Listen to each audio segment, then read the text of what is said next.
I'm Matt Reynolds, and this is my podcast.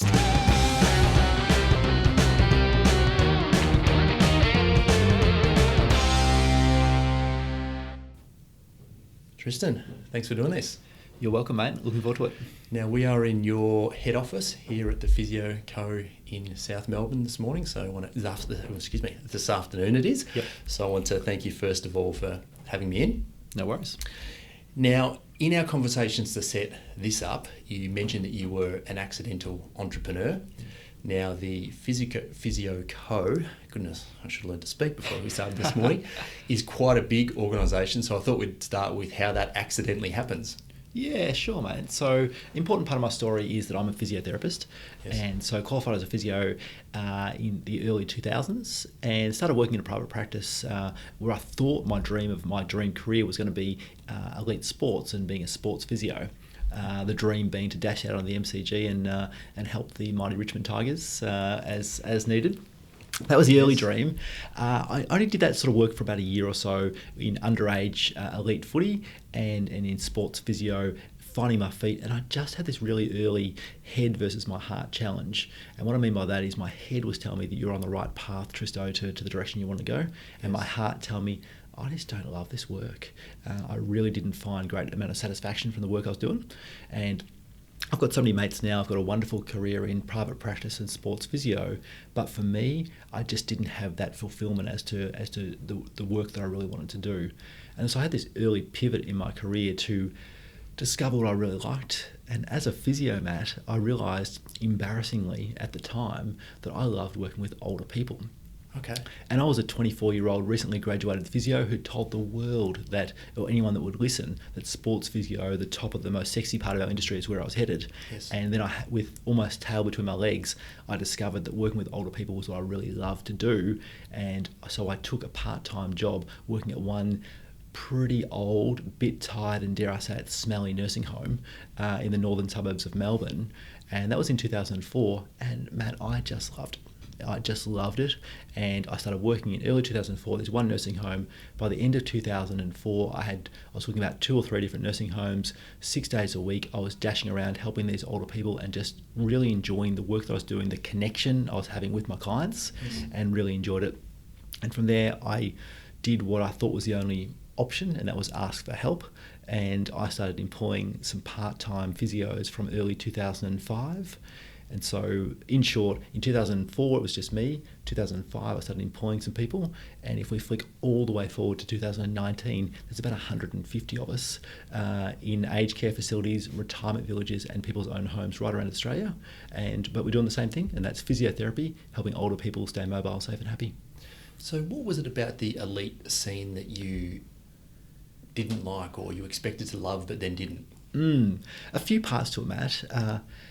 I say this now, and this is years in reflection, years later. Yes. But in short, I felt like at the time when working with elite sports people, I was helping healthy people become healthier, and that didn't satisfy me in terms of actually getting someone from 90% right in their health to the 100% right that they wanted to be, to run faster, jump higher, tackle harder. Yes. That was really important to them, and I get it. It's elite professional sports, but for me, I just didn't feel like I was using my skills to the biggest ability to impact people's lives. Okay. And then moving to the retirement nursing home scene. Yep.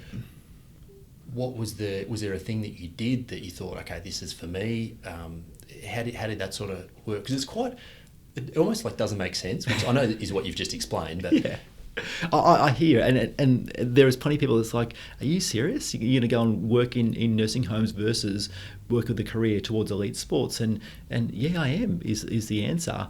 And the reason, Matt, is that with an example, the elite under 18 football player who's injured their ankle, and they've rolled their ankle, and it's a 3-week injury to get them back to their full fitness, and to working intensively every day with them with the first aid, and then get the range back in their ankle so they can move it, and then the strength, and then the ability to be able to run and jump and do what they need to do.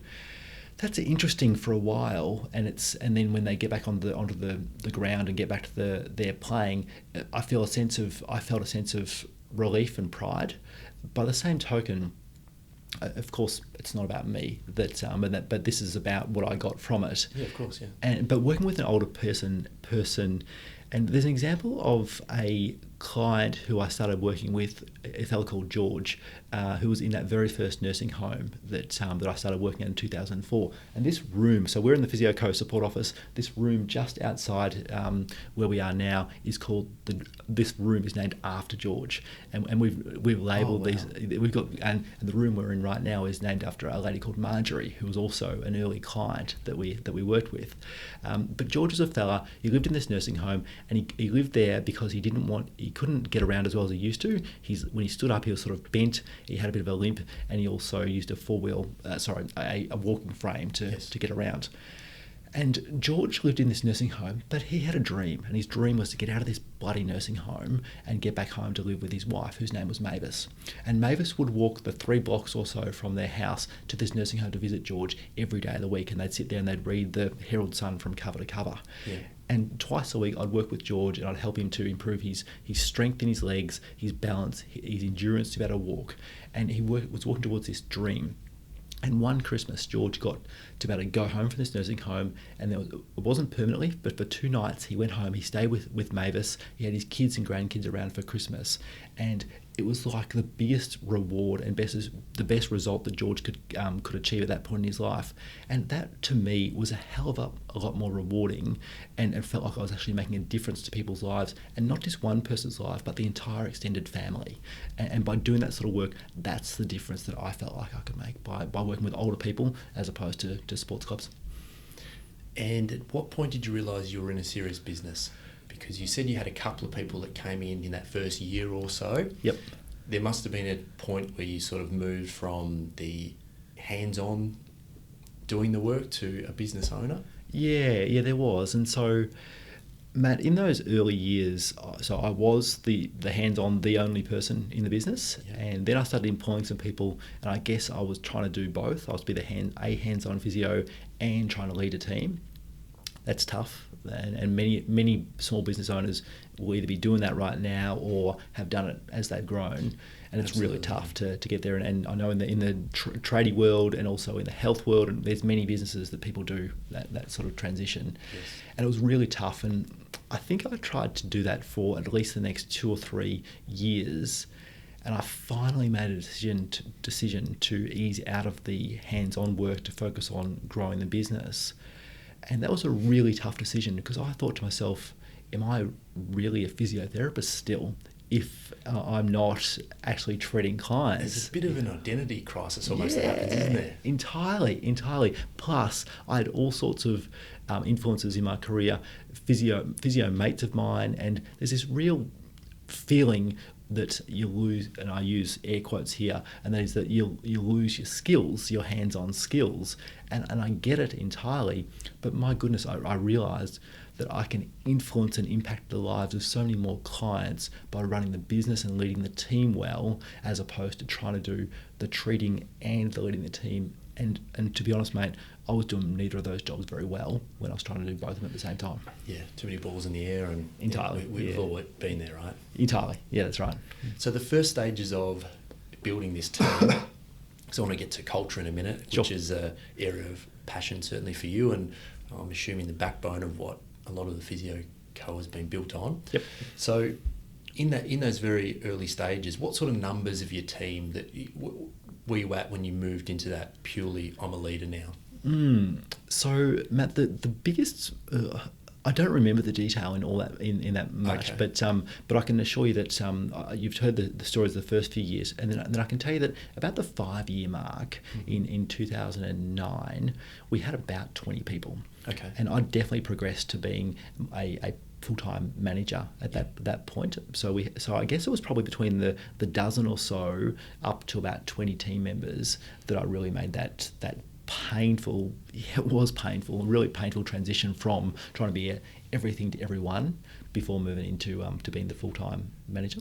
And are we talking long hours, I'm assuming because you're all off-site, you're actually at these nursing homes and facilities, so there's a lot of travel and that involved. Yep. Am I painting have I got that, I understood that correctly? Oh, entirely, yeah. So physios all over Melbourne, down to Geelong. By that point, we were down to Geelong as well, up to Bendigo. I was dashing around everywhere, and look, it was if I flick through the history of my then BlackBerry phone thing that I was using, there was up to 100 calls a day, and just intensively managing and reactively responding to what's going on. And did it naturally just grow from there? Because this is a really important point, which I know a lot of business owners, they reach this sort of stage in their career, and then some of them will push through and go on to that next level as you have, and then some of them retreat back and get everybody, and I'm going back to myself, and scale right back down, if you were to put it that way. Yep. So what was it that got you through that period and allowed you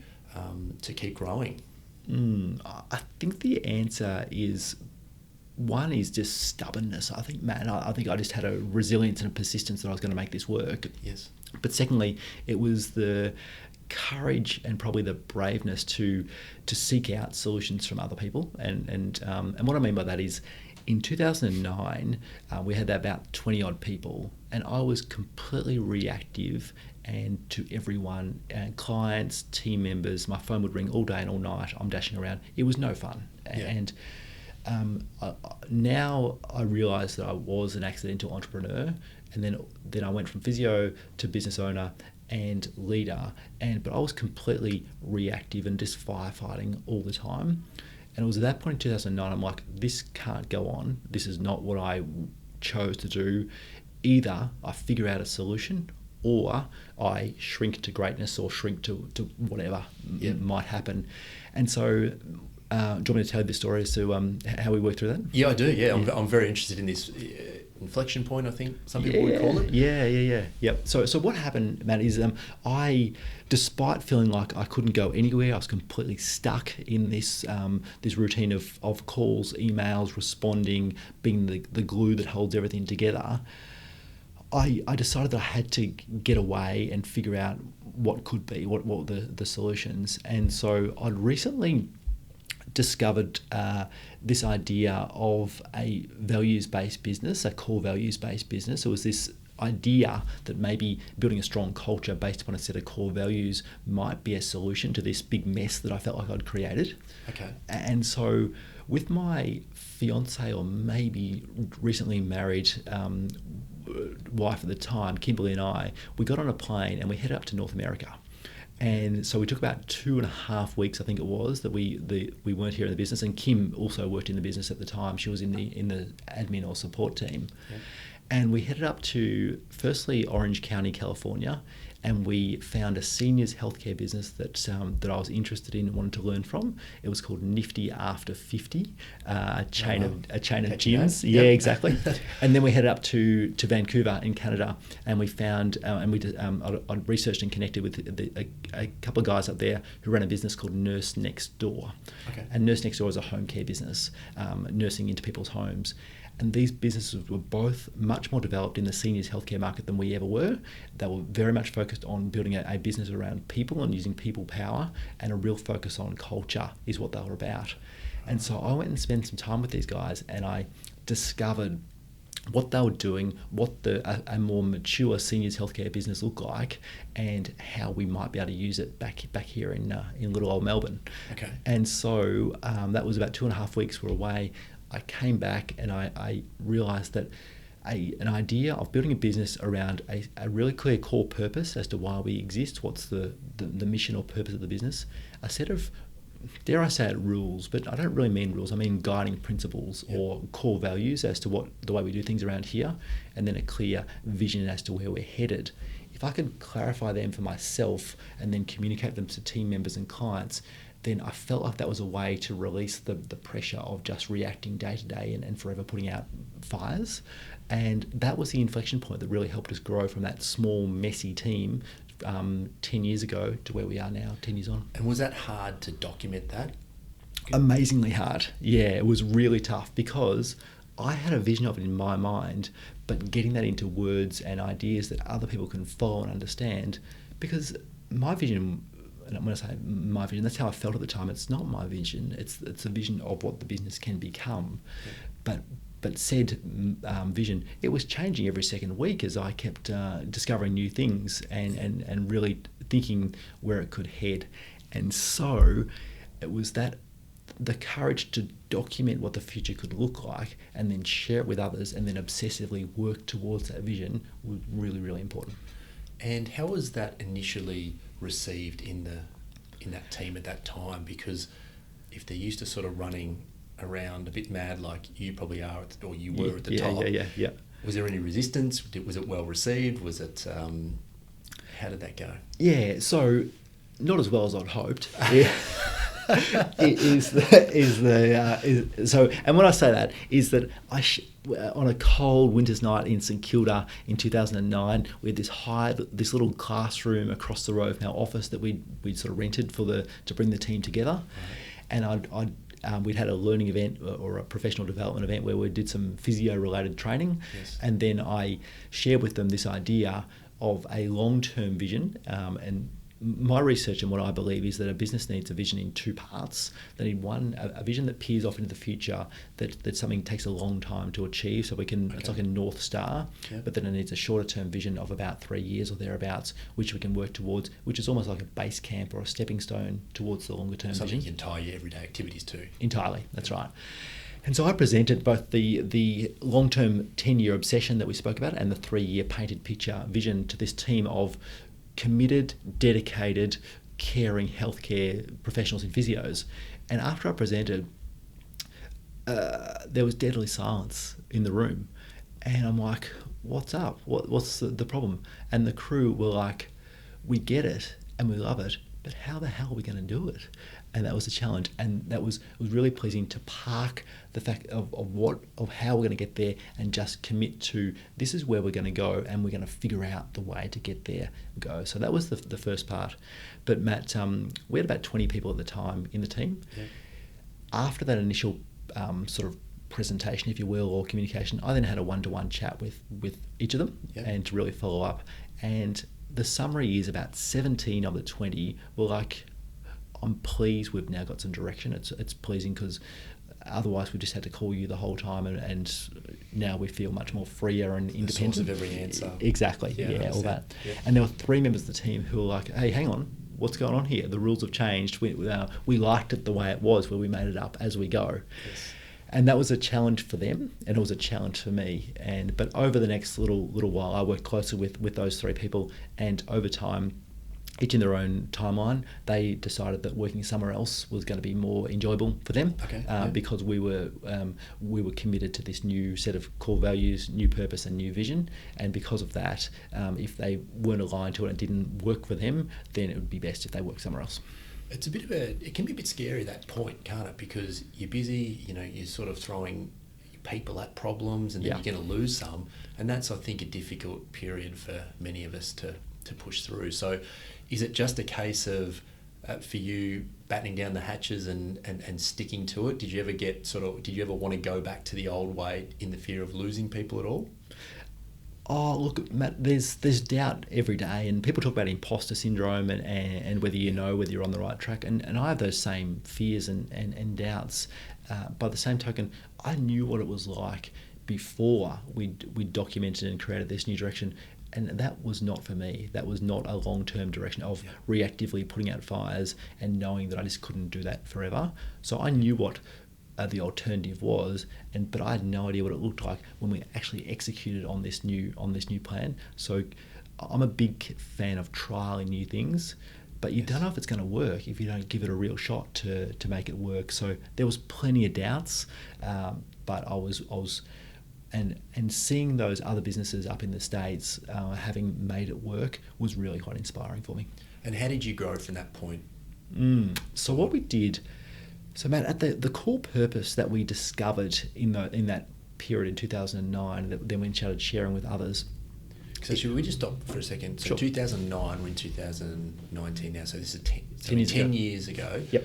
In that 10 years, you've added 130 roughly odd employees. Yeah, that's right. Okay. Yeah, so around about. So it took us 5 years to go from just me to 20 people. Yeah. And then and then we've added about another 130 people in the following 10 years or thereabouts. So I'd say it's medium growth in some ways, Matt. It's faster than some businesses. It's certainly much slower than you see some of these tech startups and the like. Of course, we're very consistent though. Yeah, entirely. And I interrupted you, so please go on. Oh, that's okay. I don't know where we were, to be honest with you. It's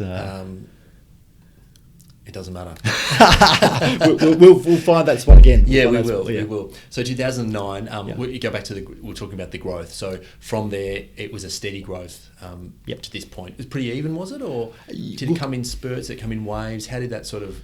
Yeah, it did. So in the early years, we were talking 100% growth year on year sort of stuff. So, but when you've got one person, 100% growth is grow to 2 people, and 100% growth is to grow to 4 people.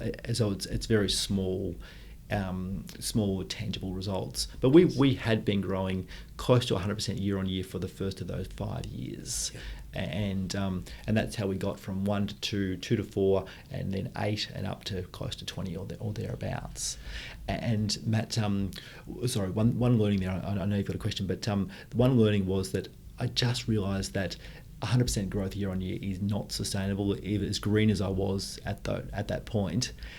And my research was, I'm a big learner, and I'd read about this idea of gazelles, or fast-growing businesses who grow over a period of time. And the research is that a fast-growing business that grows but more than 20% per year is in this gazelle or fast-growing category.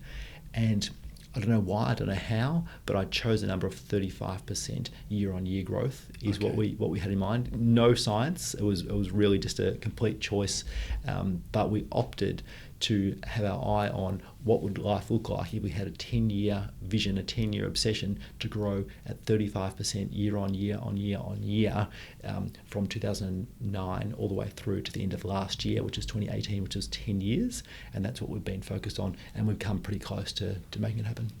So there's 2 things that come to mind straight away with that. First of all, you've got to have the work, the clients to serve, and then you've got to have the employees to serve the clients, right? So how did you go about getting both of those? Because in business, what I've noticed with a lot of people that I speak to is that you get a bit of a seesaw effect. Did that happen for you, or could you even that growth out? Or one thing I'm really lucky with, Matt, is the industry I'm in is growing continuously, and I got in at an early time when physiotherapy for older people, of course, has been around for a long time, but dedicated businesses that exist to only serve older people were pretty new and pretty rare way back in 2004. And at the same time, the demographics are working in our favour because there's more and more older people as the baby boomers have arrived and moving into the retirement sort of age. Yes. And so having enough clients has never been a challenge. I'm now in my 16th year here at the Physio Co, and I've been short of physios, if you will, not have enough people to serve our clients for 16 years.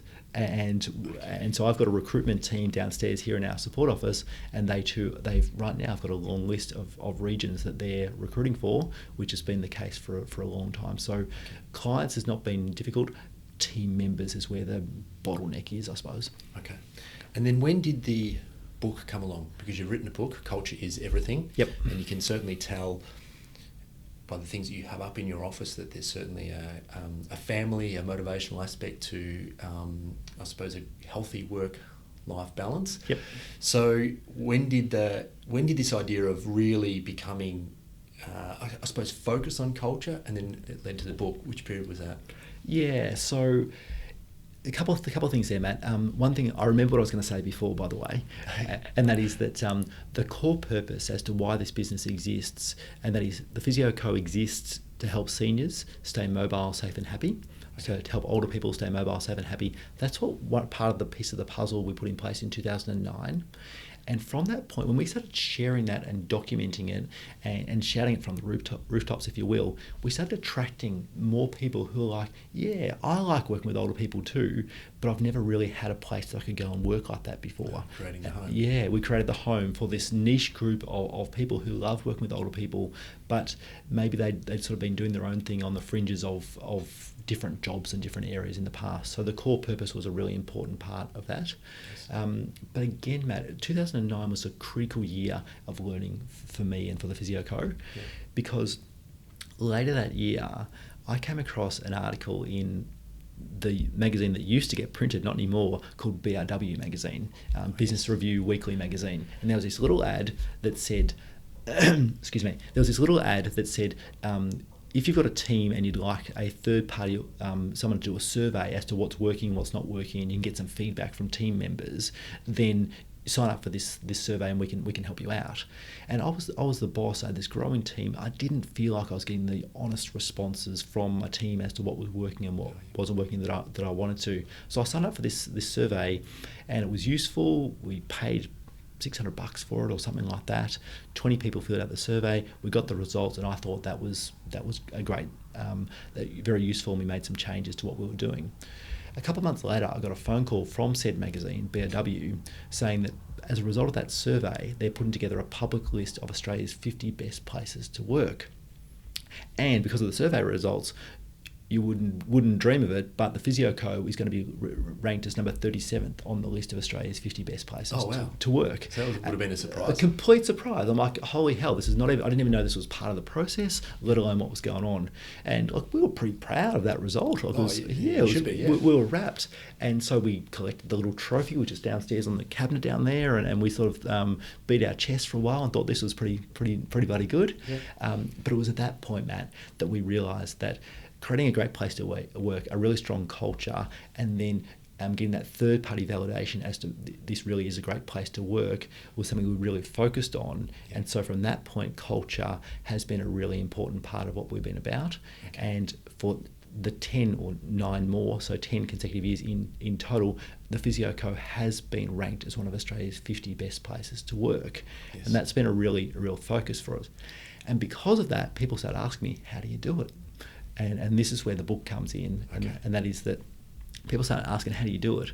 And I usually give them this long, painful, drawn-out response that made some sort of sense to me, but they're like glassy-eyed, like, what the hell is he talking about, sort of stuff. And so that's when I started documenting the learnings that started way back in 2009, what we've been applying here, and I put it into what I used to call the 4 secrets of a world-class culture, and that became a bit of a presentation that I was doing. And then I documented it further, and we created a checklist, the 19 steps to creating a great place to work. And these are all the things that I've learned, we've applied here. Some of them didn't work, so we sort of threw them out and moved on from the ones that didn't work. Yes. And then this 4 secrets to a world-class culture, underpinned by this checklist, the 19 steps to creating a great place to work, was the foundation for this book.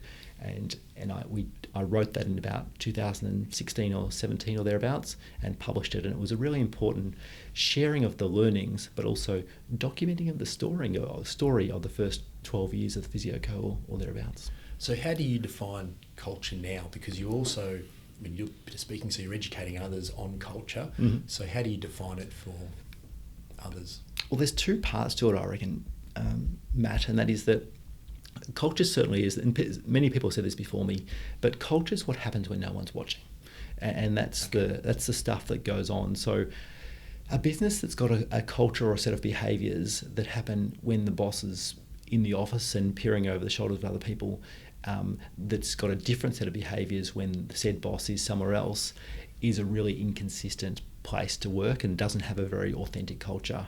But when there's just stuff that happens no matter who's doing it and no matter where you're looking, that's when I think you've got a really strong and authentic culture. And so that's the outcome from my perspective. But I think Jim Collins, who wrote the famous book Good to Great, is said as best, and a culture really is the sum of your people decisions. And so it really is the sum of the people you attract and retain, and the people that either move on from your business or don't join in the first place is the outcome. The culture is created by the people, and the people are created by the system you've got in place. And how do you measure whether you have a good culture or not? Yeah, there's a few ways. Or do you measure it first of all? Yeah, firstly we do. So Okay. the answer is we have a rhythm of auditing our culture. Yes. One is this annual Great Place to Work survey that results in the Australia's 50 best places to work. We do that every year. It's a survey of our team that we get significant feedback from. Okay. We also use employee net promoter scores, or ENPS. Yes. It's a regular pulse check, if you will, on team members. And we measure various things, but I think an annual bigger survey, a quarterly check-in on employee net promoter score, they're the data-driven things, Matt. Yeah. But there's more to it than that, and that is that there has to be one-to-one conversation between every team member and their direct manager or boss on a regular basis, and so we have a quarterly rhythm of one-to-one conversations between our team members and their team leader. Okay. And they're the ways that we measure it over time. Okay. So there's certain challenges that come with changing cultures. Mm-hmm. I wanted to talk through maybe a few examples. Sure. What do you do in a situation where someone is resistant to the culture that you're trying to implement? Do you work with them? Do you move them out respectfully? Do you help them find another job? How does that work when someone maybe disagrees with where the culture's at? I think first things first, Matt, is you get close to that person and in an interested way. I think it's so important that when people are resisting something, in my experience, they've got something to say. And it's really important that we ask them what's on their mind, what's important to them, and why do they feel that what has been suggested is not what they're doing. And really understanding what's important to them is really important. I think it's so critical to be connected to team members. And I like to, with the people I work with, I like to sort of get to know them and in a professional way and know what's their normal level of energy and what's their normal way they like to do things. And then if ever there's a change to their energy or their decision making or their interaction with me or with other people, I simply notice it and I say, hey, what's going on? And I really build that close relationship. Yes. And so it's not like there's a heels in the ground sort of situation where people are really stubborn and we've got this big sort of head-butting sort of situation. You notice the things along the way and you engage with them and lean into them early, and so then there's almost a rhythm or a culture of checking and making sure what's going on. And so I think the closer you can be with people, the better. Yes.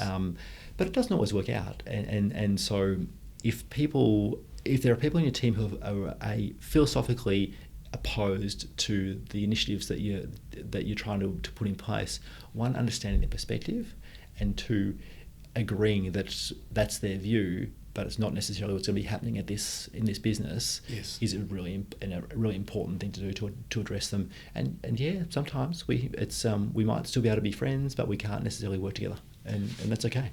Do you have a line you draw between business and pleasure with getting to know somebody? Because I'm assuming there must be a line somewhere, right? Yeah, well there is. Well, work and life are a big fat blend as far as I'm concerned, Yes. both for me and for my teammates. And so I'm interested in other people, but I'm certainly not prying. If they'd like to tell me something's going on in their life, I'm interested and I'm all ears and I'm here for them. But by the same token, if they don't want to tell me, that's their fine. It's their business sort of stuff. Yep.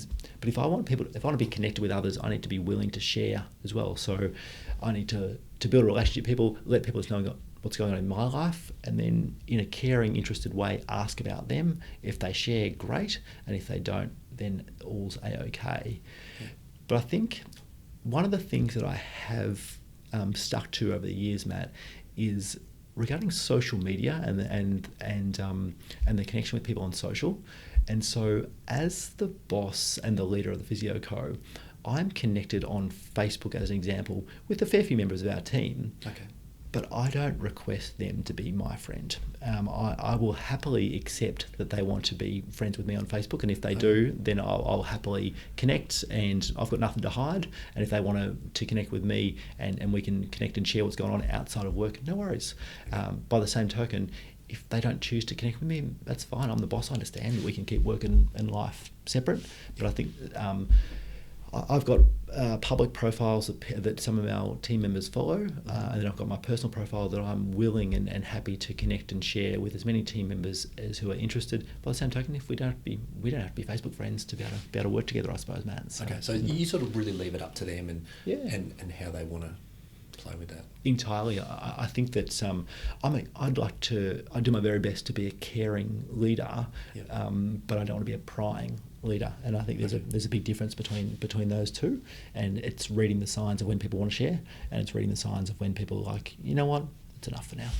And how would you define your style as a leader? Any further than caring? Yeah, well, caring comes as part of my professional training, Matt, because I'm a physio, so that's it's inherent in what you do. Yeah, it's what we do, and it's been a big challenge for me to be a caring leader, but also an assertive leader, because I care for people, but we've got clients to see, and we've got commitments to fill, business to be done. Business to be done, and so if there's a problem in someone's professional life, which may be caused by something happening in their personal life, that I'm interested and I care for them. I ask what's going on and how we can help.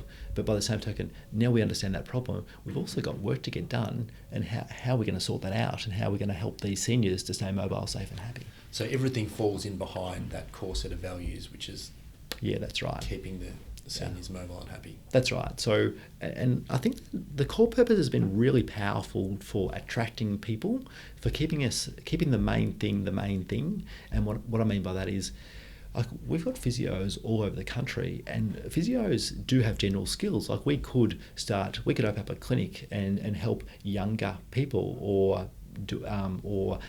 kids or something like that. Yep. And that's a nice idea. But sticking to our core purpose of helping seniors to stay mobile, safe and happy has been really powerful. Secondly, though, is that it's really helped us to make sure that we've got this language that connects us, and a language that's repeated over and over and over again is one that becomes part of, that's just who we are, it's just what we do. So core purpose, really powerful as a filter, but core values as the behaviours as to what we do around here. Okay. And have you had to change the way that you communicate that with technology and different aspects coming in?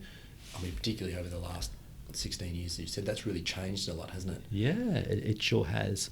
So social media, I don't think existed in 2004, or certainly not the way we know it. Very early days of the very first huge companies as we know them today. So. Well, I think for me, and I might have been late to the party, but I think I joined Facebook in 2007 or thereabouts. So it's things have changed a hell of a lot. And Matt, something I realised is that I have to become passionate. I needed to become passionate about being a clear communicator.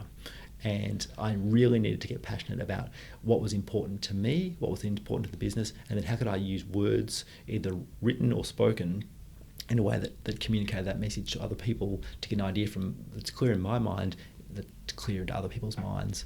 Yes. And in person, on the phone, via email, via text, via social, who knew we would ever end up with live videos and all sorts of stuff in those early days. But using all those things is really important. Okay. And of the businesses that you speak to, work with, what's the most common area that people go wrong with their culture? The most common problem that I come across is lack of consistency. Okay. And I'll quote Jim Collins again, because he's one of my favourite authors of all times. And Jim said the definition of mediocrity is chronic inconsistency.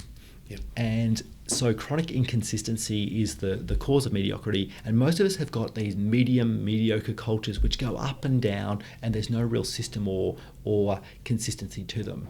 And so very closely tied to the mood, if you like, of the business owner. Yes, entirely. It's amazingly emotional. Yes. And by creating this Culture is Everything is the book that I've written, and it's got a Culture is Everything system. And by putting a system in place, which is a series of rituals or rhythms in a business that are not necessarily linked to the business owner, they're a set of processes or systems that can be put in place, that makes it a repeatable and replaceable system that's not reliant upon any one person. So the answer to your question is inconsistency is the biggest challenge I see, and the way to uncouple, if you will, the link to the business owner is for the business owner to, one, realise that they need to be a clear communicator, that emotion's important, but they need to understand the power of the emotion that they've got. Because if they're having a crap day and they communicate in a crappy way, then you end up with a crap culture. Yeah, absolutely. And does everybody need to buy into the culture 100%? Because I'm thinking that there's different levels of buy-in. Everyone's probably different in how committed they want to be to their work, be that right or wrong. So do you need everyone at every level to buy in 100%, or is there, you know, sort of steps and stages in that? Man, it's like a business owner is always, in my experience, going to give more to a business than what their paid employees probably will. And even though we can have a great culture, a wonderful team who are hardworking, at the end of the day, the business owner is more committed, it's got more on the line than employees typically do. Yes. And I've got some wonderful team members here who work so darn hard, and I'm so grateful for the work they do. By the same token, the long-term commitment over 16 years for me as the business owner is been a very arduous one at times. Yeah. But no, the business owner does need to be committed to the business and the culture. Yes. And I think that there are varying degrees of commitment and alignment, if you will, with the culture from team members. And you need a strong alignment with the culture, but there can be some people who do the right things and they talk the right talk and they commit, but they're not necessarily the ones organising the next social event or something like that. Yeah. So you there's no total buy-in required at every level. Excuse me. But there can't be someone who is deliberately acting against what you're trying to do. I suppose that would be the line, right? So you're talking about a polluter and someone who pollutes the culture. Yes, that's what I'm talking about. Yeah.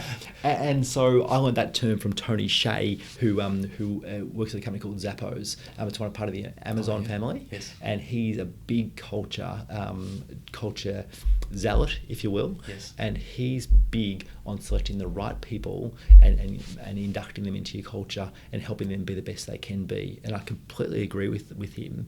Yeah. By the same token, every new hire needs to add incrementally to the strength of the business and the strength of the culture.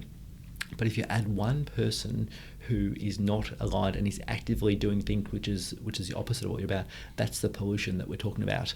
And very quickly that pollution can happen and have a much quicker and more negative effect than the incremental approach that you've been working on for years and years. And so polluters are absolutely someone we need to try and avoid selecting in the first place. Yes. But if they do find their way into our teams, and it happens from time to time, then that's the job of the management and leaders to act quickly to engage that person.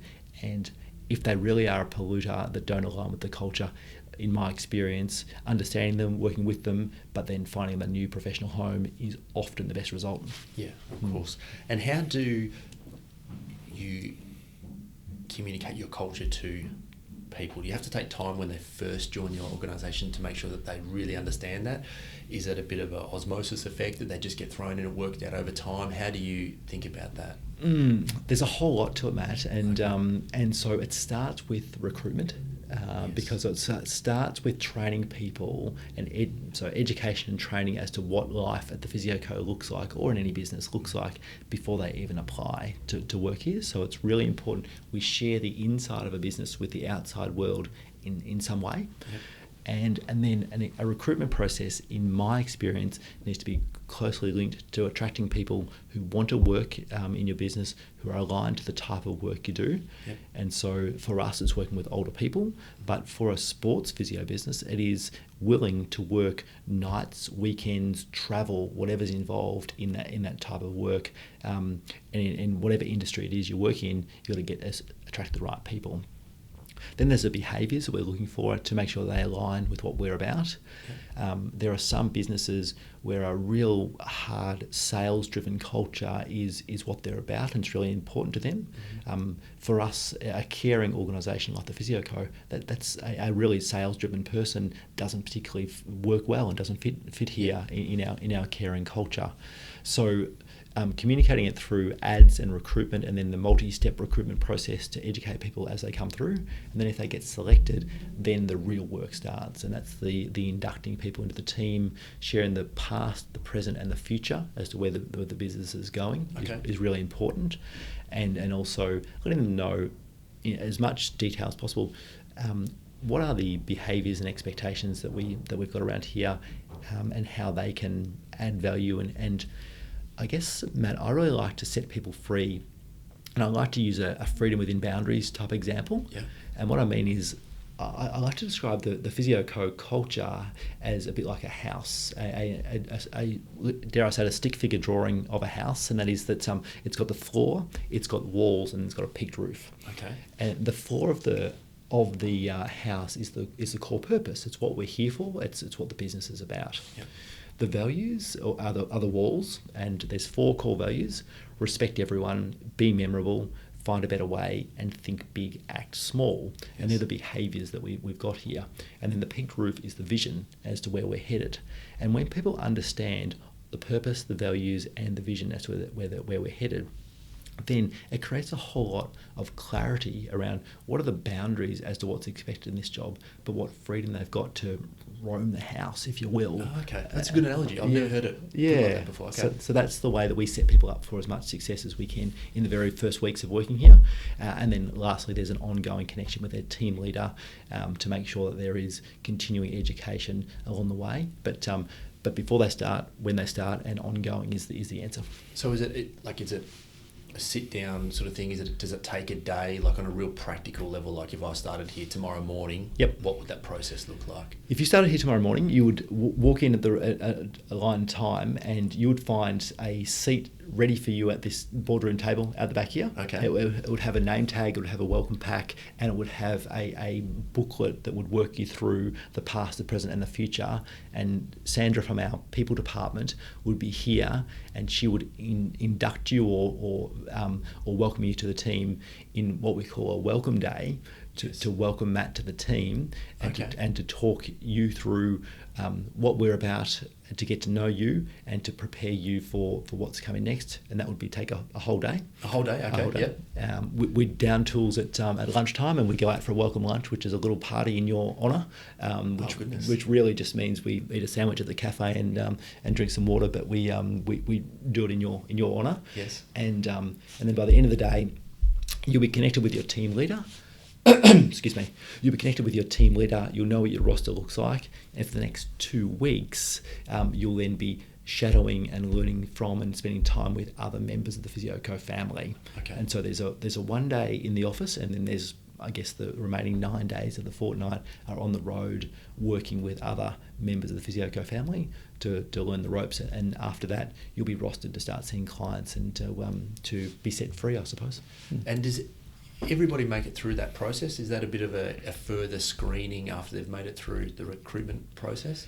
Most people make through these days, but our recruitment process is much more robust than it used to be, and so we don't have too many people who are mishires anymore.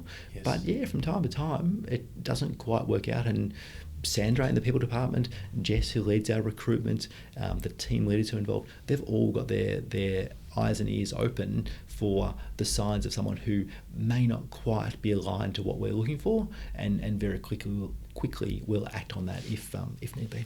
Okay. Can you talk a little bit about your structure in terms of the levels, down to that, to include all of your employees? And the reason I ask that is to set up the next question, which is how you actually ensure that culture penetrates all those levels. Yep.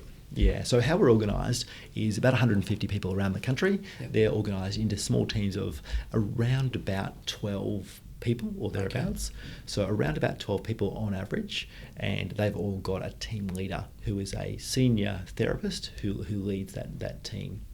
So clinicians, all led by a team leader. The team leader group come together as a group of peers, but they've got one leader, which is a fellow called Mike, whose job title is the ops guy, and Mike leads the team leader group. and then Mike is part of the executive team, and I've got so myself and there's 4 of us who are the senior leaders. So to go back the other way, senior exec team, middle managers or team leaders, and clinicians spread around the country. Okay, so that's a pretty flat structure. You've got like a 3 tiered structure. Yeah, that's right. Okay. That's right. And of course, in addition to that, we've got our support team here in the office who provide support to all those clinicians on the road. So if you think about it in sort of picture terms, you've kind of got them that sit off to the side that then sort of come in at each level and do what's appropriate and what they require or need at the time, I'm guessing. Yeah, that's right. And so Jess, who is here, Jess leads our support team, okay, and she's part of our exec team. So in essence, there's Mike who leads the ops team, with there's a lot of people in that team, including team leaders and clinicians. Yep. And there's Jess who leads the support team, and the support team exists to support the clinicians, and the clinicians exist to help seniors stay mobile, safe and happy. So do you get together regularly? Is it an annual thing? At what level? How does that all sort of play out? Because you've got a number of photos right behind where you're sitting in the room that we're in. Yep. There's obviously a blend of work and family as part of your culture. Yep. So how does how do you get together? How do you think about that? How do you run company events just to kind of connect that culture? Yeah, so crazily, Matt, because you know that I'm a systems guy, so we've got a rhythm of connection, a way that we connect. Rhythm of communication. A rhythm of communication and a rhythm of which helps us with a rhythm of connection of how we connect. Yep. And it goes something like this: daily, weekly, monthly, quarterly, annual. And what I mean by that is every member of the TPC family will have a daily call or meeting with their local team. So said every day. Every day. Okay. Every day. So as an example, Team South Australia is a small team based in Adelaide. Yes. And at 8:48 every morning, as they either have already arrived or they are driving to said retirement village or aged care home that each of them are going to be working at, Mm-hmm. their phone will ring and they'll be connected to their team leader, and they'll have a quick, short, sharp meeting which connects them to what's going on that day, any roadblocks they're stuck on, any wins that have been happening, and a very quick connection as a group to help them to be connected on a daily basis. So is that called one-on-one or is it as a group? As a group, it's called a huddle. It's almost like a timeout in basketball or a quarter time in I love it. A huddle. So there's a daily huddle that happens, and those happen in each of the teams, and right here in the support office at 10:05 every morning, there's a short, sharp meeting that happens here that connect each of the teams. And so in this office here, there's about half a dozen of us who come together, and we share what we're working on that day. We share anything we're stuck, and we also share a story about someone living a Physio Co core value. Okay. And so there's this short, sharp huddle every single day, many of them around the country. Yeah. We then have a weekly meeting, and so the team leaders all come together with each other, either virtually or in person on Mondays. Okay. And so there's this middle management group, and then on Tuesdays the exec team comes together, and so we make sure that we're working together as an executive team to move to gather feedback, discuss what's working and not working, and make sure we're moving towards the vision every single week as well. Okay. And so that's the weekly rhythm. Monthly, each of the teams around the country all have got an event where they come together. It's usually around learning as professional development, but also they often go out for dinner or have a bit of fun or go out for lunch or something like that as well. It's every month? Every month. So each of that around about 12 member team does it every month? That's right. Yep. Okay. So we've done one daily and weekly, Yep. and monthly happens once a month. Quarterly in larger groups. So here in Melbourne, there would be a group of about 30 or so TPCers from one side of Melbourne, and then another day it would be a group of about 30 or so TPCers from the other side of town would come together for half a day of learning and celebrating once a quarter. Okay. So every quarter. So daily huddle, weekly get together, monthly learning and social event, quarterly group which is a bit bigger. Yep. And each of those events is getting a little bit more people involved. Yes. And then annual is we have an event called TPC Swarm, and that's a conference where we all swarm together into Melbourne. We had it last month. We were all in Amy Park, and we had a full day, a conference, a full day of learning, celebrating and growing together. Okay. And that's the rhythm that we, the way we connect, and also we can speak the common language of our culture as well.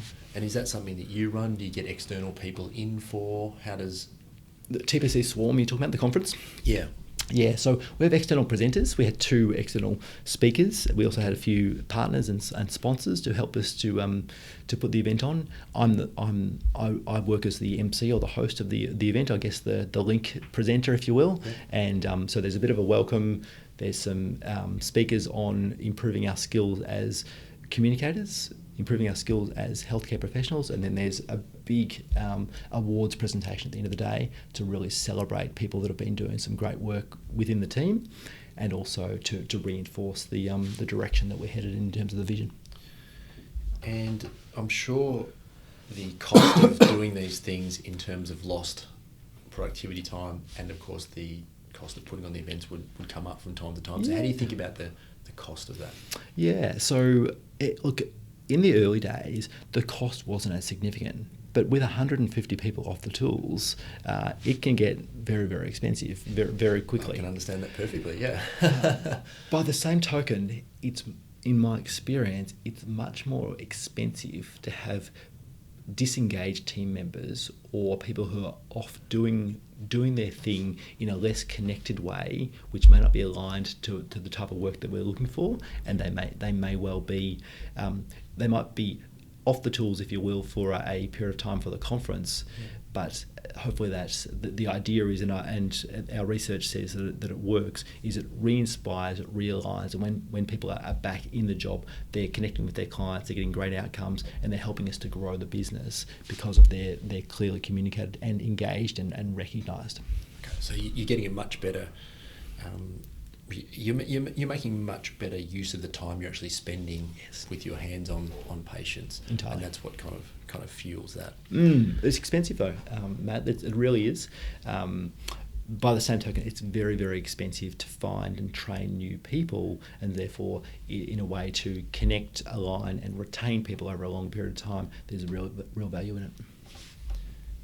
So, how big, for you personally, how big is the gap in skills when you thought when you first started this business to what you are now?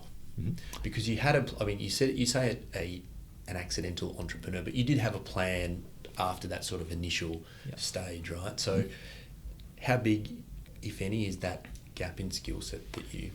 From me as an entrepreneur, is that what you mean? Yes. Yeah. And the reason I asked this, just to cut you off, is that a lot of times you see businesses outgrow the owner. Founder, yeah. You know, it's sort of not as common, I don't think, to have the owner outgrow the business in some ways, because they normally leave and go into something bigger if that happens. So that's the reason for the question, that gap. Yes. So I'm 100% committed to the idea that to grow the business, I need to grow myself. And so I've almost felt like I have to grow myself and my skills at a rate which is faster than what the business has to grow. Yes. And I've been committed to that for a long time, but there's been some roadblocks and some bumps along the way, because not only do I need to grow myself, but then I need to make sure the people that in the team are coming along the journey with me. And I'm talking about my executive team, the middle managers and the clinicians as well, all growing the skills necessary. And so I think the biggest one, Matt, is that, look, yes, my skills, I've learned new things in all sorts of parts of the business, including managing the finances, managing people, marketing, all those skills that are necessary. But I think the one thing that I've realised more than ever is that the self-awareness that I need to have of the impact that I have on other people. And because if I've got amazingly talented people in this team, and if I'm aware as to what I'm asking them, and aware of the way I'm communicating with them, and aware of what their skills are as opposed to my skills, then I think that I can ask great questions which will help move them to achieving things that will help us move together as an organisation. So the answer is it's a huge amount from way back when to where I am now. There's been a whole lot of learning, mistakes. My goodness, the amount of mistakes and sleepless nights that are painful, but they are the journey and the experience, and I wouldn't be where I am today without them. But I think the awareness of myself is probably the thing that I think is most significant. Okay. And can you talk maybe just a little bit about one of those really tough periods, because we all have them in business, right? Yeah. And sometimes it's easy to see others in business or on social media or whatever and just think that, boy, they've got it easy. But I think in actual reality, there'd be very few business owners that do business to any sort of degree that don't have a few sleepless nights along the way.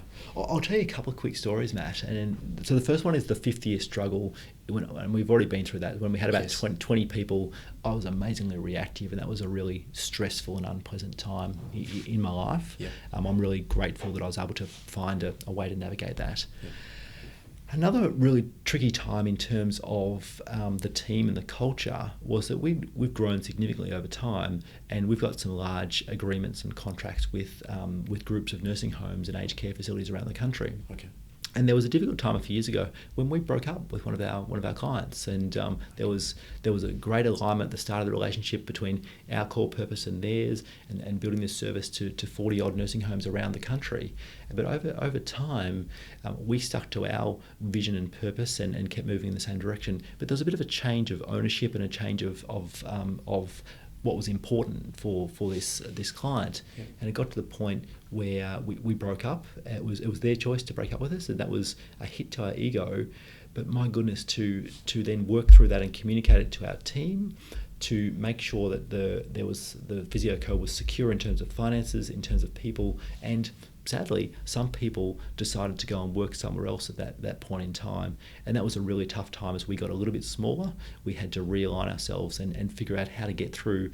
We were used to growing, and then this moment of getting smaller again was a hit to the ego, was a hit to all of our skills, and it was a real moment of focus.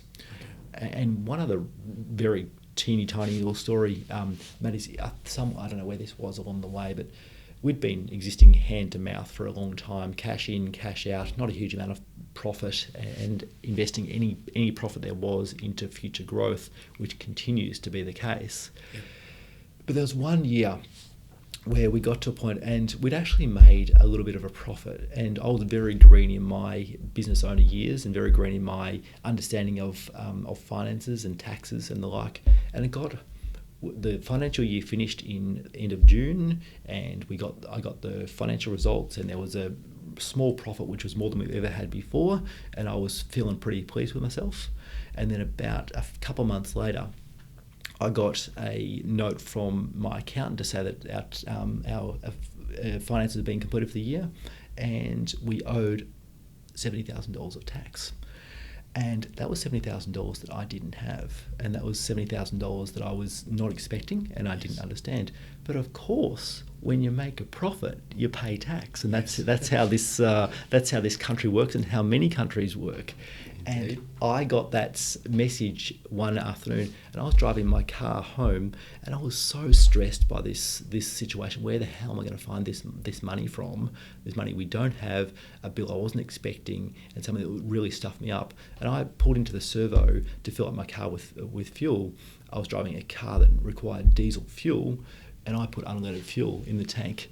Oh goodness! That's an expensive mistake. That was an expensive mistake. Yeah, that a couple of times. Yeah. So I was so stressed and so distracted by this situation that I put the wrong bloody fuel in the car. Yeah. I noticed it before I started the car, and so I then had to get it towed by the RACV, and it was a really painful and stressful existence. But I guess I just share that little story, is that was a major stuff up from me in a personal sense, but it was affected by not managing my emotions by this situation that happens as a business owner, and that's really tough. And yes, I might run a business that has won these awards, and I might share these stories about what's worked, but there's a whole heap of stuff that just hasn't worked, and there's plenty of stories like that, I suppose, Matt. And you're never afraid yourself personally or as a company to try new things? Is that part of your culture, just to... So we've got a core value that says find a better way. And there's a little bracket underneath that says complacency is not our thing. And in short, we are forever trying to find a better way. And putting the wrong fuel into your car is definitely not something I recommend. But by the same token, yeah, try new things. And this is tough, and I haven't always done it very well. But a environment of no blame, no shame, because if you want people to try new things, then they may not work out. They may stuff them up, and so that's we have to be willing to try new things, willing to own results, and willing to realise that other people are going to make mistakes, and that's okay. a mistake once is okay. A repeated mistake of the same thing, I'm less tolerant of that, Matt. Of course, yeah. Well, you got to keep driving forward, right? So entirely. You promote working from home. Yep. Is there a specific reason that you're a supporter of that environment? Yeah, there's a few reasons, Matt. There's a few reasons. One is that I reckon that my job as the founder and CEO of Physio Co is about three main things: vision, values, and alignment. I think it's really important that as a member of the executive team, I'm focused on the vision as to where we're going and how we're going to get there. The second thing is about values, and that is what behaviours are happening around here today, tomorrow, every day that help us to make sure that we're building a strong culture and moving towards the vision. Yes. And alignment is making sure that the vision and the behaviours are all matched up like dare I say it, like some roulettes in the sky that are all moving in the same direction, as opposed to one plane moving in one direction and crashing into the ones next to them. Yeah. And so with vision, values and alignment, if that's an important part of my job, then I spend some time here in the office, and I spend some time visiting our teams in various places around the country. And that to me is about values and alignment. But the vision part often requires me to be away from the team, and it requires some white space, if you will, so to be able to really understand where we're headed. So for me personally, spending time outside the office is really helpful in terms of education, learning new ideas, pattern recognition, and planning what's coming. So that's the first part. For everyone else, it's tricky for our therapists because we have to be where our clients are. Of course, yeah. But for our support team and for our team leaders, there is a whole lot less distraction at home most of the time with the right environment around that. So I reckon it's often more productive working from home, and there's a hell of a lot less wasted time in terms of commuting to move from the one room to the next in your house and get the job done if you've got the right people. And that's the critical bit, Matt, is to working from home works when you've got the right people, the right environment, and the right level of accountability. Yeah, so it's all those things that tie together, which allow it to happen. Yep. Do you systemise your learning in a structured way? Are you a book a week, a book a month sort of person? Because you have this culture of trying new things, right? So is there a system that kind of There used to be. that? There used to be, Matt. There used to be, Yeah, okay. there used to be. And I tell you what, I'm a victim. No, that's the wrong word. I'm never a victim. But I'm the result is that there's so much noise in the world now that you can read books, you can listen to books, you can listen to podcasts, you can read articles, you can get information from social, and I've got all these sources coming at me, and I'm forever curious, and I'm reading articles, and I'm listening to things, and I'm creating and listening to podcasts often. But I used to have a rhythm of one book a month, and that was really powerful for me because I'd stick to the rhythm. Now I don't have as good a rhythm as I used to because I've got all these noises coming at me, and I haven't chosen a way to filter them out. Having said that, for the last 12 months, I've been creating a regular podcast of my own, and that in itself is an amazingly powerful learning because I get to spend time with people like yourself and with other entrepreneurs and leaders, and by researching them, interviewing them, recording, and then sharing those learnings is a really powerful way of learning myself. I actually feel for myself a very similar thing too. You know, we were just talking before we got started about kids and the effects it has on how you work and what you do and all that sort of stuff. And sitting down and getting that peace and quiet, away from everyone to concentrate in a book and highlight a book as I used to do so regularly, it just doesn't happen as much as what it used to. So there's certainly other ways you can go about it, of which the podcasting is one that we've both found. Yep. If you could just do a couple more questions and then we'll wrap this up, because I want to be respectful of your time, Tristan. If you could click your fingers and have it all done, where do you sit in 10 years in terms of Physio Co? In terms of Physio Co, look, I am so committed to the Physio Co. I wholeheartedly believe that the world needs more great places to work. It needs more people that will help serve clients. Yep. And I think that we need to change our focus on the health for older people to be, we've always been focused at the Physio Co on delivering hands-on treatments as physiotherapy treatments. the goals of older people these days can be so varied and so different, and we have to use our 2 ears and 1 mouth in that ratio to listen closely to what's happening. So the answer to your question is continue to grow, continue to serve older people wherever they call home, and that includes this wonderful thing called the internet, because we can deliver services to help older people be mobile safe and happy via online consultations. And so continuing to grow, but I said becoming more self-aware myself has been important leadership learning. I think the Physio Co as an organisation needs to become more self-aware so we can connect better with our clients and help more people wherever they call home across the globe. Okay. A question that I do ask everyone, if you can have one law changed or implemented, what would that be? Yeah, I'm not big on laws or policies or procedures, Matt, so this is a tough question for me. It seems like in business you are, though. Yeah, well, I am, but I like them short and sharp. I really like things in a freedom within boundaries type of thing. And so, you know what? I would love there to be a law, something around communication. I reckon the world would be a better place if it was if we all had to learn how to be better listeners and be better at communicating with each other. So I don't know if that's a very good law to suggest, Matt, but something around that, because I'm an accidental entrepreneur. I'm also, this is not the right term, but I'm a parent, and I never learnt how to be a parent. I never did a course as to how to be a parent. Neither did I. No, no one does. But you know what?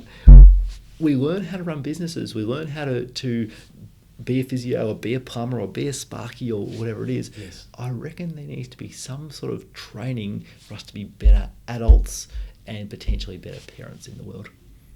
Perfect. I just want to go back to one before we finish. The times of those meetings, 8:48 and 10:05, I think it was. Yep. Is there a reason for those exact times? A couple of reasons. We've got a core value that says be memorable, and 8:48 is much more memorable than 9 o'clock.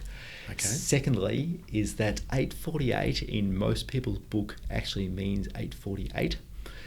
9 a.m. means somewhere between 9 and 9:30. You got it. Or somewhere between 8:55 and 9:05 or something like that. Exactly, yes. Yeah, that's right. So 8:48 really does mean, so it's more specific, which means it's a hard start at that time. And when you turn on, you go straight away. That's right. Okay. Do you have any, apart from your own, of course, any book or documentaries you can recommend? You mentioned Jim Collins. Books or docos? Yeah, so Jim Collins, Good to Great. I'm a big fan of Jim Collins's work. I also, and so the important books in my learnings have been have also been Vern Harnish's Scaling Up. It's a book called Scaling Up, which it's a lot of these rhythms that you speak about, that I've been speaking about, are learned from Scaling Up, which is a system created by Vern Harnish. And the last one, another important mentor of mine, is a bloke called Cameron Herold, and he's written a couple of books I'd recommend. One is called Double Double. And the last one is probably even better for many of us who have meetings in our lives, and he's written a book called Meetings Suck. And it's a guide to how to run better meetings, and I reckon there's something in that. Okay. And if someone wants to find you, where's the best place to look? You mentioned LinkedIn before. Is that a good place to? Yeah, definitely LinkedIn. You can find me, but probably my home on the web, if you will, is at a website called tristanwhite.com.au. Of course, all your speaking, your books, everything is available, including that podcast as well, including that 19 point checklist that we spoke about earlier. Yeah, and just on that one, Matt, is that if anyone's listening and they've got a business and they'd love to build a better culture, the first place is to audit what your current culture looks like and is acting like. So that checklist, the culture is everything checklist, is a great way. Grab it, mark it off the things that you're doing and doing nicely, and then you've already got a starting point as to what some of the things you can put in place from there. Good place to start. Excuse me. Any parting words before we wrap this up? Oh, I don't think so, mate. I just wrapped to have a chat with you, and really pleased to be able to share the story, and hopefully someone can learn something. I'm sure they certainly will. Well, I'm going to thank you, Tristan, for carving out a little bit of your day for me and the podcast, and thank you. It's been a blast. You're welcome, mate.